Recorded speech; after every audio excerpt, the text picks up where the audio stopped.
N'avait jusqu'ici réussi à la contenir avec seulement 1204 contaminations et 12 morts entre avril 2020 et le mois de mai dernier.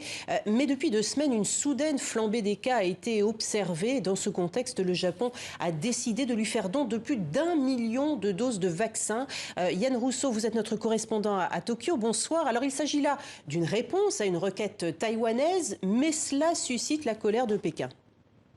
Ouais, et puis hier soir, il y a beaucoup d'échanges de mobilité entre ces trois capitales, hein, Tokyo, Pékin et Taïwan. L'enjeu, vous le dites, c'est l'approvisionnement en vaccins de Taïwan. Il y a eu donc ce rebond de l'épidémie dans le pays qui avait connu 10 mois sans aucun cas, donc rebond depuis 2 semaines. Le pays n'avait pas commandé de stock de cargaison de vaccins. Il se retrouve un peu pris au dépourvu. Et c'est là que Tokyo se propose d'en envoyer.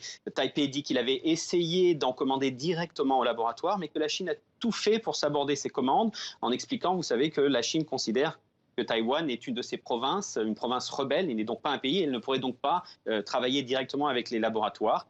Tokyo avait dit dès jeudi qu'il allait faire livrer des vaccins AstraZeneca, il l'a fait hier soir, tout ça en accord bien sûr avec l'allié américain qui va aussi probablement livrer des doses à Taïwan. Alors c'est un don de Tokyo, c'est vrai, mais c'est également une façon de se débarrasser peut-être de vaccins AstraZeneca dont plus personne ne veut en fait.